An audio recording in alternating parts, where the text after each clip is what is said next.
Muito bem, queridos.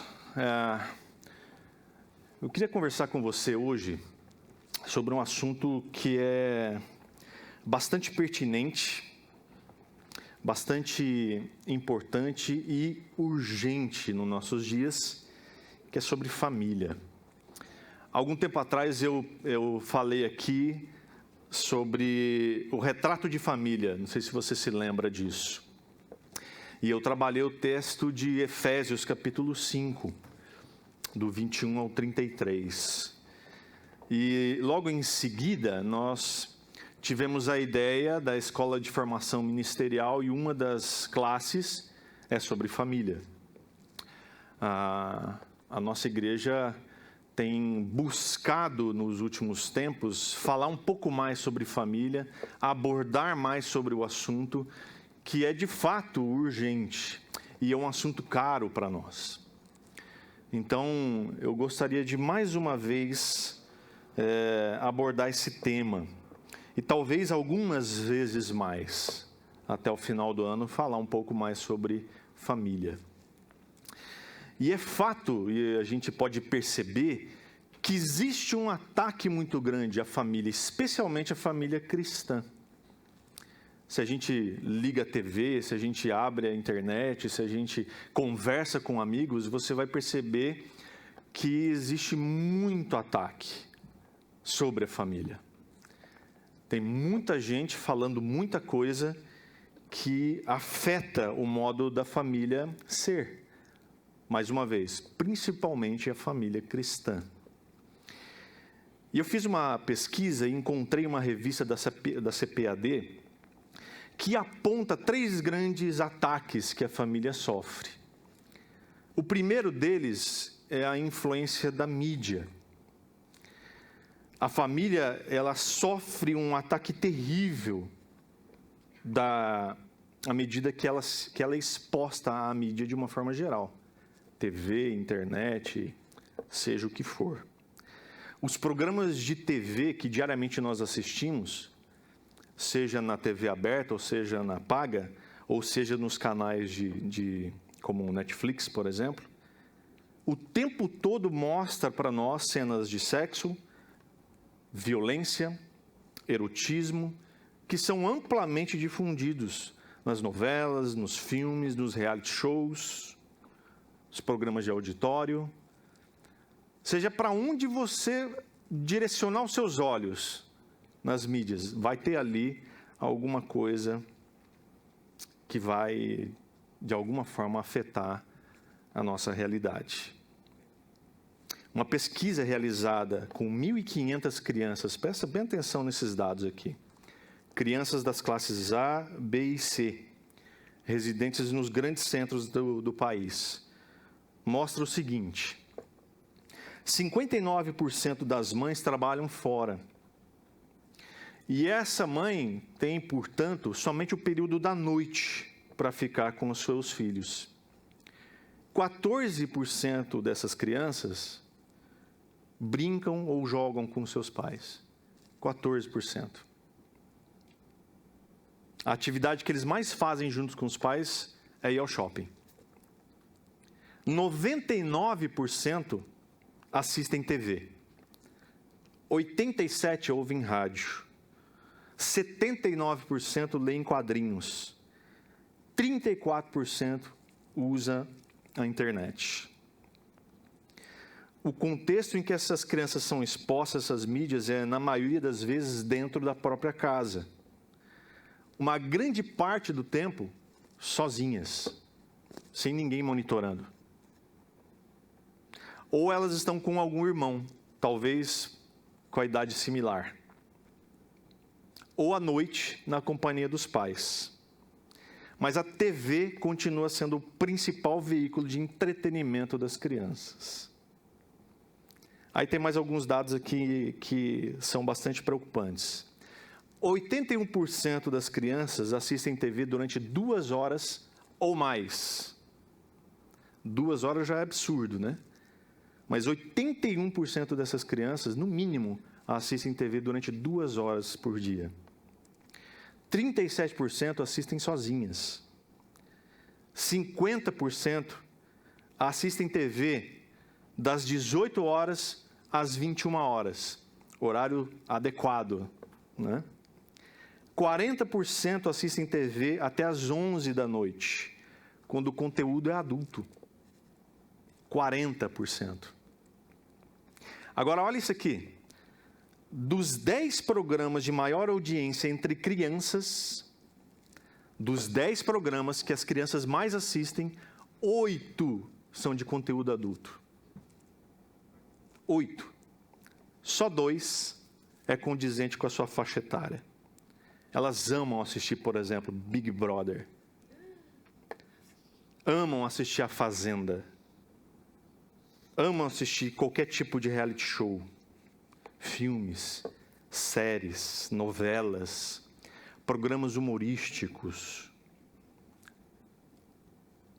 Um exemplo disso foi o sucesso que teve uma série do Netflix chamada Round 6. Que está lá, gente. A faixa etária para assistir esse negócio é 18 anos de idade. E é um sucesso entre as crianças. A pergunta é, como é que essas crianças têm acesso a esse tipo de programação? Culpa do Netflix? Lógico. O Netflix é o culpado de colocar esse lixo na nossa casa. Mas a gente se esquece que em nossas mãos tem um poder chamado controle remoto. Então a culpa não é do Netflix. O Netflix está vendendo. Compra quem quer.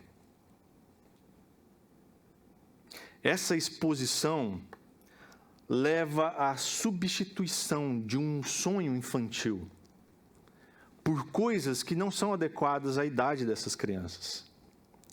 Então nós vemos erotização precoce acontecendo, só não vê quem não quer. Além de esses programas banalizar o sexo, banalizar a violência e banalizar a linguagem também. Porque qualquer programinha que você assiste, o palavrão, a linguagem obscena, corre solta. Infelizmente, essa mídia despeja todos os dias nas nossas casas, lares cristãos, uma tonelada de lixo. Todo dia. Uma outra coisa que também atrapalha bastante as famílias é a inversão de valores. A família, na pós-modernidade, vem perdendo sua função como agente educador. Os papéis dentro da família estão cada vez mais vagos, mais superficiais, mais indistintos. Ou seja, os pais não sabem os seus papéis e os filhos também não sabem. Tem muito filho por aí mandando na casa. Principalmente criança pequena. Manda na casa, manda nos pais. Mas a família é quem recebeu a incumbência de educar, e essa incumbência divina Deus nos deu, de educar os nossos filhos, de solidificar os valores que são éticos, que são morais, ensinar sobre as coisas espirituais. Infelizmente, a sociedade passou a ditar as normas, as regras dentro da nossa casa, através da mídia. Elas anulam os princípios fundamentais estabelecidos pela família. São discursos confusos às vezes. Por exemplo, a mídia, a sociedade, até diz que droga não é bom. Mas quando um astro, quando um famoso morre de overdose, ele é tratado como herói. Imagina como isso fica na cabeça de uma criança. Que até entende, puxa, droga é ruim, mas essa pessoa aqui que morreu de overdose está sendo ovacionada, está sendo tratada como um herói.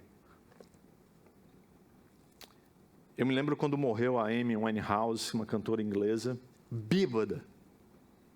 Bêbada, ela fazia os shows bêbada. E eu via como os jovens olhavam para aquela figura bêbada, cambaleante, cantando, e achavam ela, chamavam, diziam assim, que maravilhosa. A inversão de valor afeta diretamente a minha e a sua família. Uma frase escrita nessa revista da CPAD diz assim: as virtudes cristãs concernentes à família estão sendo substituídas por valores anticristãos. Filhos que não respeitam os pais, pais permissivos quanto à moralidade e a substituição do culto doméstico por entretenimento pernicioso. Uma terceira coisa é o relativismo das coisas. Dentre as coisas que mais atingem a família, talvez a que mais causa impacto é a relativização das coisas. Outros conceitos como o humanismo, por exemplo, que destrona Deus como autoridade e enaltece o homem. O materialismo, que é crescente e põe a abundância dos bens, do que eu conquisto, do que eu ganho, como o alvo a ser alcançado, principal alvo de vida. E o relativismo, que nega os valores absolutos, tornando todas as coisas relativas. Tudo é tão relativo, tudo é tão assim, depende da circunstância, que as pessoas vão relativizando até Deus. Deus é tão relativo porque a gente começa a pensar assim, bom, se Deus é amor, aonde eu consigo ter satisfação, alegria, onde eu consigo ter um pouco de amor nas coisas, bom, então Deus está ali. Eu me lembro, conversava com uma pessoa uma vez, uma jovem crente, que tinha uma amiga homossexual, e eu perguntei para ela, escuta, a sua amiga, ela é homossexual, né? E ela disse para mim assim, eu não sei. Ela mora com uma outra menina há 2 anos. Elas vivem juntas. Mas ela ama a pessoa da outra, não tem a ver com sexualidade aqui. Eu falei, mas da onde eu vim? Isso aí é homossexualismo. Ela disse, pode ser. E às vezes essa coisa tão relativa faz com que Deus seja um ser que mora aqui dentro do seu coração. E Ele age conforme o seu prazer, a sua satisfação. Então, afinal de contas, Deus está ali para te fazer feliz. Só que essas pessoas não entendem que esse Deus, na verdade, é Ele mesmo. Assim como Paulo fala para os filipenses, que o Deus deles é o próprio ventre. Então, Deus é tão relativo que passa a ser Ele mesmo. E está tudo bem.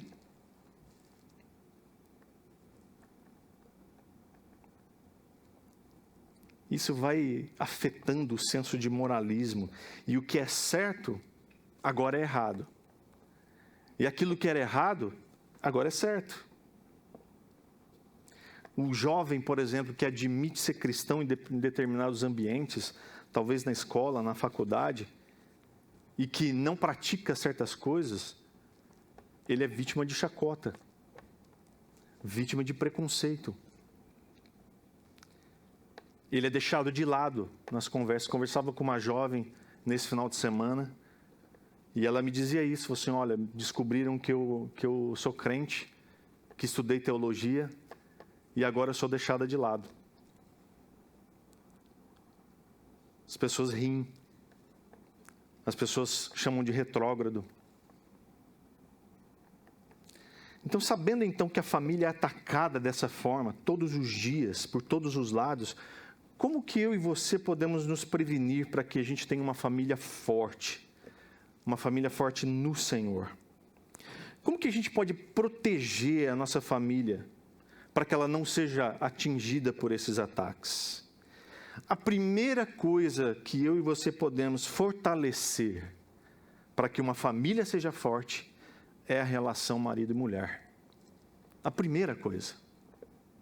Eu não tenho dúvidas de que os filhos vão ser saudáveis se o casal for saudável. se o casal for emocionalmente saudável, espiritualmente saudável. Nós já falamos aqui sobre esse tema no retrato de família, nós falamos aqui no encontro das mulheres, nós falamos aqui no encontro de homens e estamos falando aqui na escola de formação ministerial sobre tudo isso. E é interessante que nós falávamos aqui que na escola de formação, aliás, quero dizer que está sendo muito bom, está sendo uma bênção para 10 pessoas que se dispõem a estar aqui ouvindo sobre família. Então nós vamos aprender um pouco com Pedro a respeito da relação marido e mulher. Eu queria que você abrisse sua Bíblia em 1 Pedro, capítulo 3.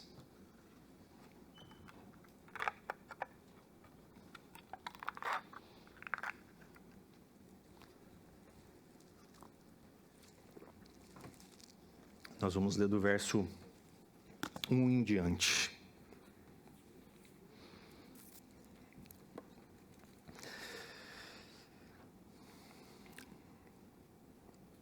Nós vamos ver como deve viver um casal cristão, à luz da palavra, à luz desse texto. Então, 1 Pedro, capítulo 3, verso 1 até o verso 7. Nos diz assim: mulheres, do mesmo modo, cada uma de vós seja submissa ao marido, para que também alguns deles que não obedecem à palavra, sejam ganhos sem palavra alguma pela conduta de sua mulher, ao observarem vossa conduta pura em temor. O que vos torna belas não deve ser o enfeite exterior, como as tranças dos cabelos, as joias de ouro ou o luxo dos vestidos, mas sim o íntimo do coração, com um espírito gentil e tranquilo, que não perece e tem muito valor diante de Deus. Pois no passado, as santas mulheres que esperavam em Deus também enfeitavam assim e estavam submissas ao marido. Era dessa forma que Sara obedecia a Abraão, chamando-lhe Senhor. Dela sois filhas, se fizerdes o bem, sem nenhum temor.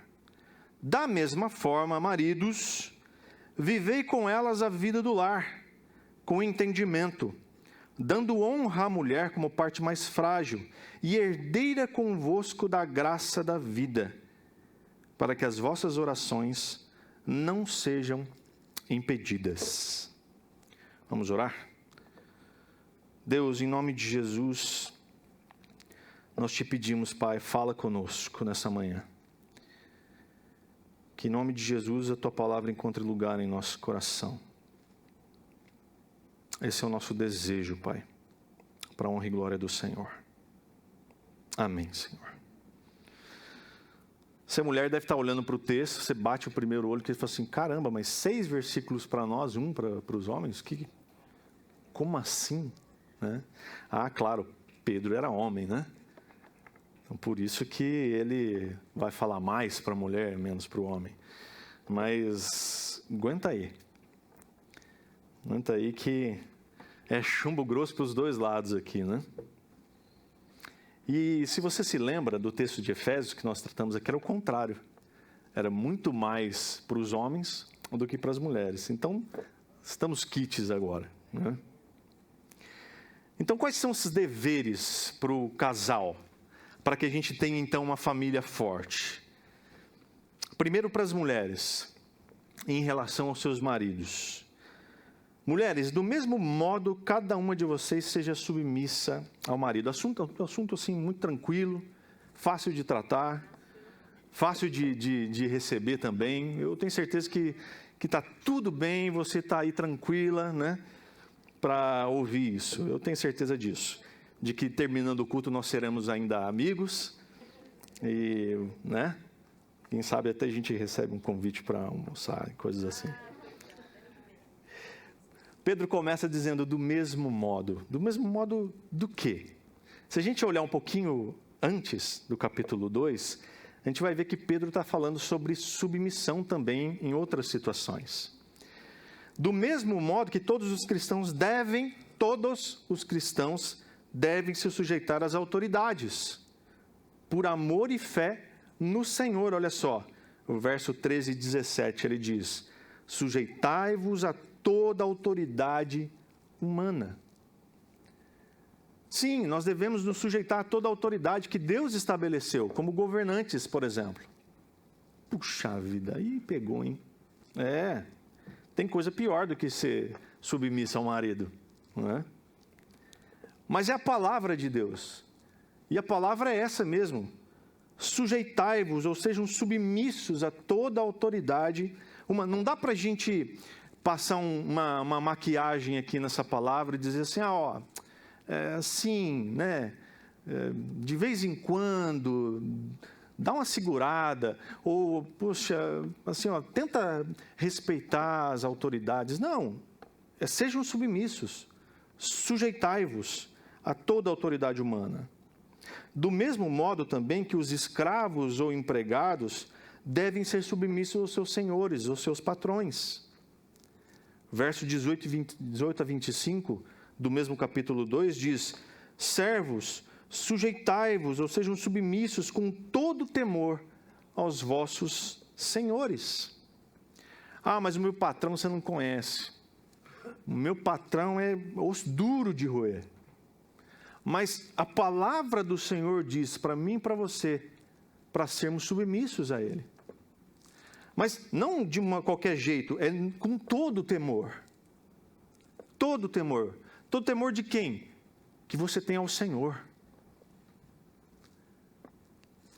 É você ser submisso ao seu patrão, às autoridades, com temor que você tem a Deus. Então a palavra é essa. Esposas, crentes, devem sujeitar-se aos seus maridos. Do mesmo modo, inclusive, que o nosso Senhor Jesus Cristo foi com o Pai, como a gente vê em Filipenses, capítulo 2, versículos 6 e 7, que diz assim: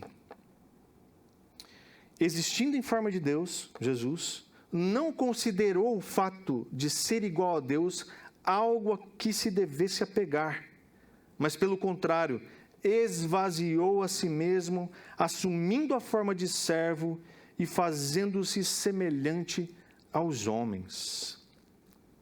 O próprio Jesus foi submisso a tal ponto de se esvaziar de toda a sua glória e assumir a forma de servo. E foi tão submisso que foi obediente, e obediente até a morte, e morte, não qualquer morte, mas morte de cruz. Então, quando a gente tem dificuldade de ser submisso às nossas autoridades, aos nossos patrões, no que nós somos melhores do que Jesus, que foi submisso ao ponto de se entregar a uma morte de cruz. Por isso que Paulo começa esse texto de Filipenses 2, dizendo: tenham a mesma atitude que Cristo Jesus teve, de se humilhar. Bom, então sujeitar-se ou ser submisso, o que é isso? Que raio que é isso? Uma definição bastante simples que eu encontrei e eu quero compartilhar com você é essa: ser submisso ou submissa é colocar-se espontaneamente sob a missão ou responsabilidade de outra pessoa. Então, quando Pedro diz aqui, mulheres, sejam submissas aos vossos maridos, ele está dizendo assim: mulheres, coloque-se espontaneamente sob a missão ou responsabilidade do seu marido. Ficou melhor, sim ou não? Se a gente pudesse traduzir a palavra submisso. Pedro usa essa mesma palavra, sujeitar-se às autoridades, ou submissão, né? Às autoridades, aos patrões e também aos maridos. Porque submissão é uma atitude de obediência a Deus. Por que submeter-se é tão difícil, então? Sem dúvida nenhuma, é pelo histórico de abuso, de violência, de autoritarismo que os homens tiveram durante séculos. Homens que trataram suas esposas como propriedade, como objeto. E que, se não fizessem aquilo que eles mandavam, surravam, castigavam, tratavam como um animal. Por conta disso, durante séculos, e coisas que acontecem até nos dias de hoje, a mulher tem dificuldade.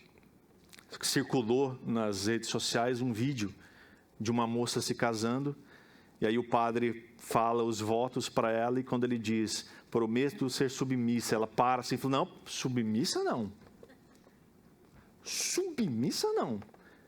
E aí todo mundo assim assusta, e aí alguns começam a rir, e de repente a igreja inteira está aplaudindo a atitude dela.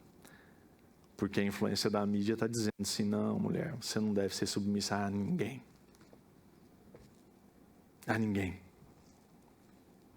Então é uma atitude louvável dela. Por causa do histórico. Infelizmente, nós homens, agora sofremos algum tipo de o feminismo, por exemplo, que prega muito isso, né? Por conta do histórico. De violência, de truculência, de formas inadequadas de se tratar uma mulher. Mas nós vamos chegar lá. Daqui a pouco a gente fala com os homens aqui. A sujeição da mulher, presta atenção, não é ao homem. Não se trata de uma submissão de gênero. Então, a mulher não é inferior ao homem. A mulher não tem que ser submissa ao homem como gênero. É ao seu próprio marido. Mulher, se você tem o seu marido, é a ele que você é submissa, mas a homem nenhum. Puxa, dá uma tranquilizada também, né?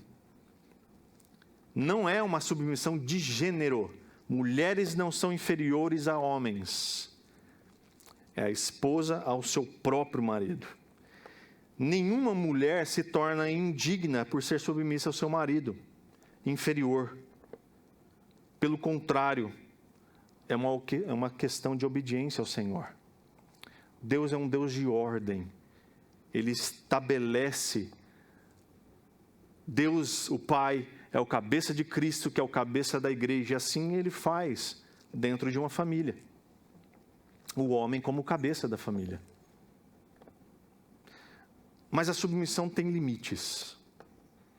Nenhuma mulher deverá fazer aquilo que é contrário ao que o Senhor pede, por obediência ao seu marido. Nenhuma mulher. O próprio Pedro diz isso em Atos 5:29, quando ele diz, é mais importante obedecer a Deus do que aos homens.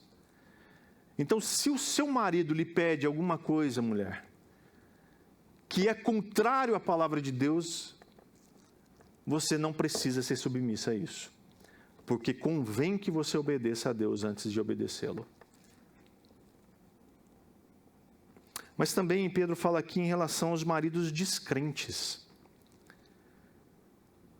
Ele diz, para que também se algum deles não obedecem à palavra, sejam ganhos sem palavra, mas pela conduta da mulher, ao observarem a vossa conduta pura em temor. A mulher, normalmente, naquele contexto, seguia a religião do marido. Com a chegada do cristianismo, aconteceu que muitas mulheres se convertiam e os maridos não. E, aliás, é assim até os dias de hoje. Se você olhar num contexto geral, há muito mais mulheres cristãs do que homens. E há muitas mulheres cristãs e o seu marido não é. E pensa numa mulher que sofre por causa disso. A gente cansa de conversar com mulheres em que o marido não é crente. Embora seja evangélico. Existe isso. Né? Tem muito marido evangélico que não é crente. Mas também tem muita mulher evangélica que não é crente. Mas é muito comum vermos mulheres sofrendo por causa dos seus maridos não crentes. E isso era mais comum ainda nessa época. Por isso que Pedro, ele enfatiza isso, né? Com o advento do cristianismo, muitas mulheres que se convertiam tinham que se reunir, tinham que participar dos cultos públicos secretamente. E isso levantava, inclusive, muita desconfiança, porque essas mulheres eram vistas entrando em casas que não era dela, e então elas eram acusadas, elas eram injuriadas. Isso era realmente muito complicado na época. Por isso que Pedro alerta as esposas a ter uma conduta pura em temor. Na versão King James, esse versículo 2 foi traduzido assim: testemunhando a vossa maneira de ser honesta e respeitosa. Então, a conduta da mulher com um marido crente não pode ser, não deve ser, aquela mulher que abre a Bíblia e prega para o marido, tipo Billy Graham, né? Se você não se converter, você vai para o inferno. Tipo Paul Washer, assim, aquelas pregações bem contundentes. Vai lá na geladeira, prega um versículo bíblico bem na latinha de cerveja do marido não crente, né? A hora que o marido vai pegar a cerveja, está lá o versículo. Que coisa é essa? Agindo dessa maneira, a única coisa que vai conquistar é o desrespeito, é a irritação. Não dá para agir dessa forma. Por isso que Pedro diz aqui, é no silêncio, na conduta. Estava conversando com um pastor, e ele foi fazer uma visita pastoral no hospital, e ele chegou e começou a falar de Jesus para algumas pessoas, e ele entrou no quarto, tinha um senhor lá, senhor de idade, ele começou a falar de Jesus para aquele senhor. Aí Jesus falou, o senhor falou assim, olha, eu não quero saber de Jesus não. Ele falou, mas como assim? Eu vim aqui para falar de Jesus para o senhor. Ele falou, não. Não quero ouvir a respeito de Jesus. E ele foi duro com o pastor. E o pastor falou, mas por que Jesus pode, né, te trazer um alento, te trazer conforto nessa hora? Não. Eu não quero saber desse Jesus, já disse. E aí o pastor insistiu, mas me fala por que isso? Ele falou assim, porque é o seguinte, a minha esposa é crente. Na igreja ela é um espetáculo, mas em casa é o diabo. Então eu não quero saber desse Jesus que a minha esposa vai atrás. Às vezes isso acontece. Então a esposa, na ânsia de ganhar o seu marido para Cristo, afasta ainda mais. Porque a conduta não é adequada. A conduta não é pura em temor. Então não é pregando, colocando os versículos bíblicos em tudo que é lado, que vai converter o seu cônjuge descrente, mas respeitando e testemunhando. Aqui cabe aquela palavra, né? Que uma atitude vale mais que 1000 palavras. Ou aquela que sempre dizem, né? Pregue o evangelho, se preciso, use palavras. É nesse contexto, num contexto doméstico, onde a esposa não crente precisa alcançar o marido, a esposa crente precisa alcançar o marido não crente. Mas Pedro também fala em relação ao seu comportamento. Ele diz, o que as torna belas não deve ser o enfeite exterior, como as tranças dos cabelos. O texto não diz que as mulheres não devem se adornar, se enfeitar, usar maquiagem, cuidar da sua aparência. Mas o texto diz para cuidar da motivação disso. O adorno não pode ser usado para atrair a atenção. A roupa não pode ser extravagante ao ponto de chamar a atenção de outros homens que não seja o próprio marido. Isso vale também, isso que não existia no contexto de Pedro, mas é importante dizermos, isso vale também para o tipo de postagens que você coloca no seu Facebook, no seu Instagram, nas suas mídias sociais. As postagens que você coloca lá honram o seu marido? Ou maridos, As suas postagens honram a sua esposa? As fotos que você publica são adequadas?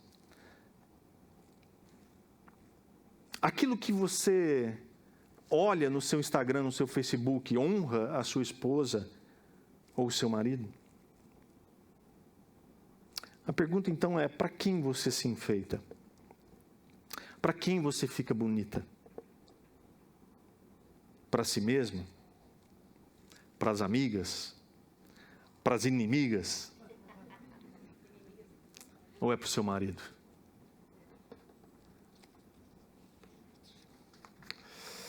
O que o texto está dizendo é que a mulher não deve se preocupar somente com a sua beleza exterior, mas também o seu íntimo. É daqui que brota a beleza. É do que se passa dentro do seu coração. É o que se passa na sua mente, que precisam estar guardadas em Cristo Jesus. Que é o que ele diz aqui: pois não perece, isso não perece, mas tem muito valor diante de Deus. Quando a sua beleza brota do seu interior, o exterior é consequência.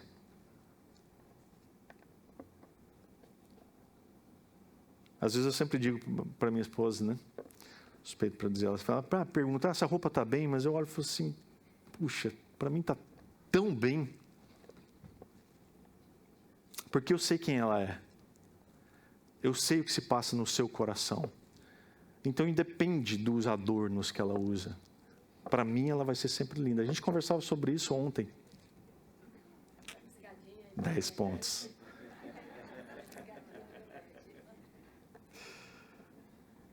Mas também tem em relação ao tratamento com o marido. Ele diz, dessa mesma forma, Sara obedecia a Abraão, chamando-lhe de Senhor. Pedro usa como exemplo essa mulher, Sara, que honrava o seu marido até mesmo quando errou, tentando ajudar Deus, né? Na missão de lhe dar um filho. Por amor ao marido, por honrá-lo. Pedro está dizendo aqui que a mulher deve respeitar o marido. Eu já vi muito tratamento ríspido, terrível, de mulheres para os seus maridos, e vice-versa. Brincadeiras sem graça, sabe? Aquele tipo de exposição. Quando você conta alguma coisa do seu marido ou da sua esposa numa roda de amigos. Aquela situação vexatória. Aquela situação que é vergonhosa. Parece que tem casais que têm prazer nisso, de se ofender um ao outro na frente de todo mundo. Isso vai minando o casamento, vai minando o relacionamento. E quando vê, o casal já está se tratando assim de uma forma áspera o tempo todo. E adivinha quem está observando? Os filhos. Adivinha quem vê a coisa toda acontecendo? Os filhos. E adivinha que referência ele tem de amor, de relacionamento, de casamento? É muito comum a gente ver jovens hoje que dizem, não quero casar não. Não quero não. Porque a referência que tem é uma referência distorcida, ruim, prejudicial. Não é que toda mulher deve chamar o seu marido de Senhor também, como ele diz aqui para Sara, sobre Sara. Porque não é uma questão de hierarquia, mas que deve buscar compreender a missão que Deus deu para o seu marido, que é de ser o cabeça da casa. E se ele é o cabeça da casa, é necessário algum tipo de tratamento que seja adequado, que seja respeitoso. Mais uma vez, eu não estou dizendo aqui que você precisa, a partir de agora, chamar o seu marido de Senhor. Mas é tão bonito quando a gente vê casais com mais experiência, com mais caminhada, se tratando um ao outro com amor, com ternura e com respeito. É muito comum a gente ver marido e mulher se tratando de amor, de bem, né? A Eliane e o Enoque, né? O amor. Mas a gente também vê muito casal tratando um ao outro de pai, de mãe. Não, porque é como o filho trata, né? Então, isso vai minando o relacionamento, a forma como você trata um ao outro. Vai afastando, vai repelindo.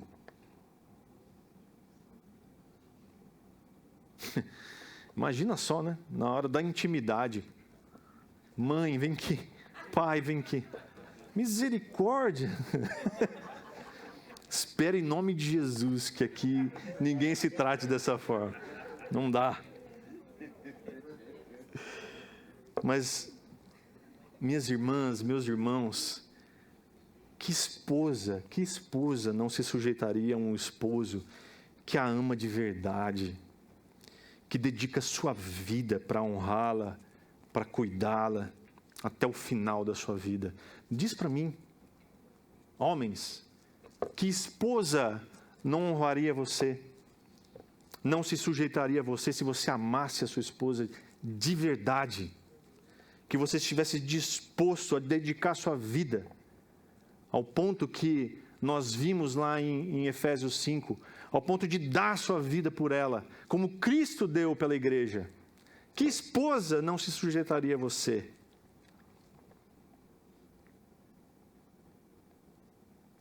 E agora eu quero conversar com os maridos.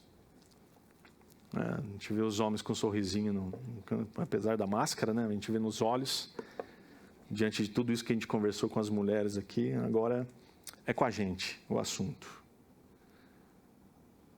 E ele começa lá o versículo 7 dizendo assim: da mesma forma. O texto começa dizendo, meu irmão, que o homem também não está livre do fato de que eles não podem olhar para suas esposas como quem olha para uma propriedade, para uma coisa, para uma posse dele. Ou seja, ele precisa olhar para a esposa com a perspectiva da sua própria submissão a Deus. Assim como Cristo olhou para a igreja e amou tanto essa igreja que se entregou por ela. Olha só isso. A forma como eu e você tratamos a nossa esposa reflete na forma como a gente também trata Deus. Ele diz aqui: vivei com elas a vida do lar. Não se pode construir um casamento sem a participação no lar. Então, maridos ausentes aí, que trabalham duro, né? Que não conseguem participar da vida do lar. Segura essa aqui. Ele está falando aqui de presença. Está falando de qualidade de tempo, de interesse, de cumplicidade. Ele está falando de que no casamento tem que haver a amizade, tem que haver confidência, mas acima de tudo tem que haver fidelidade. Então não dá, maridos, para viver a vida do lar com ela ausente. Tá certo, os dias são difíceis, às vezes a gente precisa trabalhar bastante. E às vezes o trabalho se torna tão árduo que compromete boa parte do dia. Mas o tempo que nós temos em casa precisa ser dedicado a ela. Precisa ser dedicado à esposa, com um tempo de qualidade. E esse tempo de qualidade envolve conversa, envolve cumplicidade, envolve amizade, envolve confiança. Envolve a fidelidade que eu mencionei. Aí você pensa assim: não, mas ô louco, eu sou fiel. Imagina, que isso? Mas, por exemplo, o que é que você vê no seu celular enquanto a sua esposa está fazendo aquilo que ela foi chamada para fazer? Que a gente acabou de ver. que é que você assiste na TV? Os grupos de WhatsApp que você participa, o que é que você anda recebendo? No Encontro de Homens eu falei sobre isso aqui. Às vezes a gente participa de grupos de WhatsApp de amigos. Eu participava de um grupo de amigos lá da Vila Recreio, amigos de infância, quando a gente jogava bola junto. Aquele grupo começou a tomar uma direção e começou a aparecer foto inadequada lá. Imediatamente eu saí daquele grupo. Não tem nada a ver comigo. Ah, mas são os meus amigos. Mas meus amigos estão metidos em coisa que não se deve. Eu não quero aquelas fotos no meu celular. Eu não quero aquelas imagens lá. Porque minha esposa e os meus filhos têm a senha do meu celular. E eles podem usar o meu celular o que eles quiserem. Imagina que triste seria se minha esposa ou os meus filhos pegassem o meu celular e olhassem e vissem, poxa, o que é isso aqui? O que o pai está vendo? Então, homem, se você participa de grupos em que você recebe esse tipo de coisa, cai fora, porque isso não tem nada a ver com você, com quem você é em Cristo. Então, como é que ele deve viver a vida do lar? Ele diz aqui, com entendimento. Ele precisa pensar e buscar em Deus as soluções para as questões práticas do casamento. Não existe perfeição aqui. Não adianta você achar que você vai agir, vai pensar e vai decidir as coisas perfeitamente adequadas para o seu casamento, para a sua família. Você vai cometer erros. Isso é normal de acontecer. Mas precisa haver temor no Senhor. Para quando você toma as suas decisões, para quando você age, para quando você fala com a sua esposa, quando você fala com os seus filhos. Porque a palavra de Deus já nos diz, o temor do Senhor é o princípio da sabedoria. Então, quer ser sábio? Na sua casa, com os seus filhos, com a sua esposa, tema o Senhor, ame o Senhor. Se deleita na palavra do Senhor.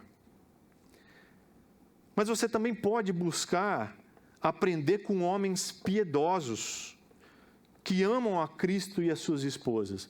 E eu tenho certeza absoluta que você conhece alguém. Eu tenho certeza, você homem, que precisa de uma referência, precisa conversar, precisa saber como você agir em casa, que você conhece alguém, algum homem temente a Deus e que ama a sua esposa e trata ela com dignidade, com amor e com respeito. Converse com esse homem. Invista tempo com ele. E ele também diz que nós devemos viver a vida do lar com honra. Assim como se deve honrar pai e mãe, o homem precisa honrar a esposa também. E o homem também precisa entender que ela é a parte mais frágil. É claro que está falando aqui da diferença física. Existe diferença física entre homens e mulheres, acreditem. Mas não se trata de inferioridade moral ou intelectual, não é disso que ele está falando. O homem é mais forte que a sua mulher para protegê-la, para cuidar dela. Então é inadmissível pensar em violência. Um homem encostar sua mão numa mulher. É inadmissível. Não dá para tolerar esse tipo de coisa. Não dá para imaginar que homens crentes fazem isso com as suas esposas. De agredi-las, de pegá-las com força, de chacoalhá-las, de empurrar. Quanto mais bater, não dá para tolerar esse tipo de coisa. Eu espero em nome de Jesus, meus irmãos, homens aqui, falando de homens para homens, que nessa igreja isso não aconteça. Amém. Porque esse tipo de coisa não dá para tolerar. Se esse tipo de coisa acontece, acho que a esposa pode ganhar o seu marido no comportamento visitando na cadeia, né? Se visitar. O homem precisa entender e honrar a sua esposa, sabendo que ela é herdeira com ele da graça da vida. Ela está no mesmo nível que ele diante de Deus, embora tenham papéis diferentes dentro da família. Agora, em relação às implicações, para a gente terminar. A forma como você trata a sua esposa tem implicações. O homem precisa estar ciente das implicações que a sua conduta com as esposas vai ter na sua relação com Deus. O final do verso 7 traz um alerta bastante preocupante. A irresponsabilidade do marido com a esposa coloca em xeque o relacionamento dele com Deus. Interrompe a comunhão dele com Deus. Não tem como o homem ser irresponsável em relação ao casamento, à sua esposa, e não ter a sua relação com Deus afetada. Presta atenção nisso, meus irmãos. Às vezes a gente imagina que o homem precisa restaurar a sua comunhão com Deus para restaurar o seu casamento. Cansei de ver isso.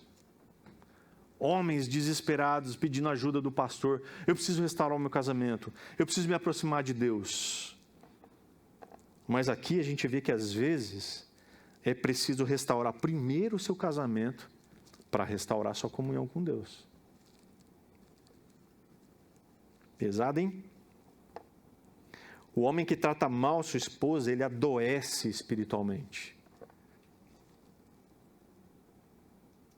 O parâmetro, o modelo que a gente tem é o de Efésios 5.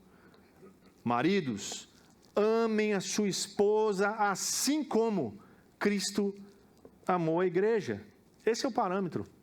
Nem mais nem menos. É amar a esposa como Cristo amou a igreja, ao ponto de dar a sua vida por ela. Esse é o parâmetro. Ele diz aqui, para que as vossas orações não sejam impedidas.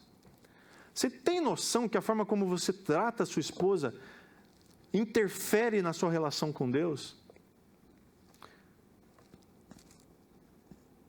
Tem muita gente pensando assim, acho que eu não vou mais pedir oração para sujeito lá não, hein? Não vai chegar em Deus. Não vai chegar. E tem muito homem pensando assim, meu Deus do céu. Quer dizer que é isso então? Que eu sinto que a minha oração não é atendida, não é respondida? Muda a sua relação com a sua esposa urgentemente. Começa a tratá-la como convém. Começa a tratar a sua esposa, meu irmão, como Cristo trata a sua igreja, com amor, graça e misericórdia. Para que as suas orações cheguem até Deus. Para que a sua relação com Deus seja plena. Meus irmãos, uma família começa a ser estruturada, começa a ser saudável, quando o casal entende os seus papéis, quando o marido entende o que é ser marido e quando a esposa entende o que é ser esposa. Os filhos se sentem seguros. No curso aqui de quinta-feira eu sempre cito um exemplo de um livro que eu li, em que os filhos contavam para o pai a seguinte coisa, ele falou assim, pai, a segurança que nós temos de sermos crentes no Senhor, de sabermos que o seu casamento vai bem, e de que se um dia nós estivéssemos num barco, e o barco afundasse, nós temos a segurança de que o Senhor salvaria a nossa mãe em primeiro lugar. Um filho dizer isso. O filho, quando vê a segurança na vida de um casal, o filho, quando percebe que a esposa é mais importante para o marido, e o marido é mais importante para a esposa do que ele mesmo, ele sente segurança. Ele está seguro, porque o lar onde Deus o colocou é um lar seguro, é um lar estruturado, é um lar cristão. Então, quando a vida de um casal ela é bem estruturada, os filhos se sentem seguros. Os de fora começam a enxergar limites e começam a ter bem claro onde eles não devem colocar o dedo.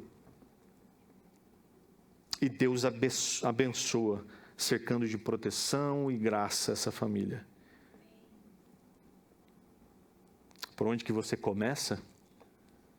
Começa olhando o primeiro lugar para Jesus Cristo. Começa se rendendo a Ele e a sua palavra. Pare de brigar com a palavra. Comece a entender que aquilo que nós lemos aqui hoje, conversamos aqui hoje, é palavra de Deus para mim e para você. E obedeça. Seja fiel a ela. Que eu tenho certeza absoluta que Netflix, internet, seja o que for, não vai entrar na sua casa. E se entrar, seus filhos vão dizer: pai, mãe, isso não é adequado. E vocês vão poder ter uma conversa madura sobre isso. Amém, queridos? Vamos ficar de pé e orar mais uma vez. Eu queria que você, enquanto ora, pensasse na sua família. Colocasse diante de Deus os seus filhos, a sua esposa, o seu marido.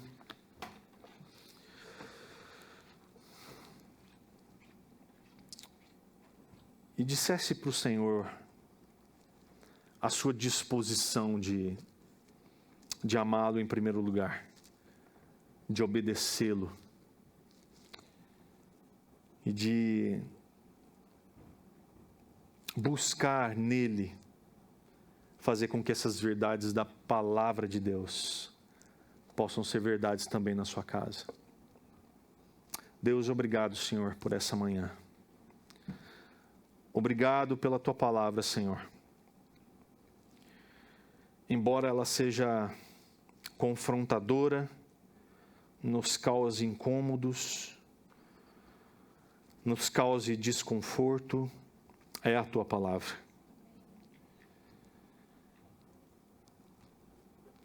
E sabemos que o Pai corrige o filho que ama.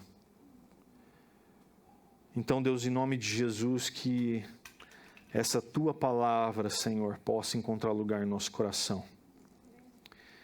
E que nós saiamos daqui, Senhor, certos, convictos de que precisamos obedecê-la, para que nós sejamos fortalecidos na nossa família, em nosso lar, em nosso casamento, na relação com os nossos filhos. Ó Pai, em nome de Jesus, que o Senhor tenha misericórdia de nós, Pai, por causa dos nossos erros, das nossas falhas até aqui. Mas que em nome de Jesus, Pai, nós nos arrependemos, Senhor, e pedimos, Deus, que o Senhor nos ajude a voltar para o caminho reto,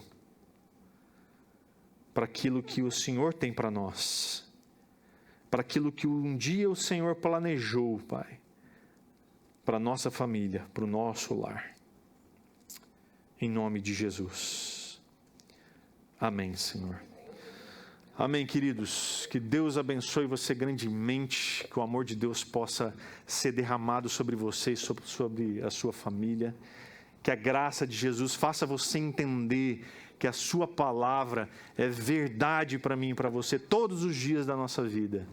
E que a comunhão do Espírito possa nos unir ainda mais como igreja para ajudarmos e suportarmos uns aos outros.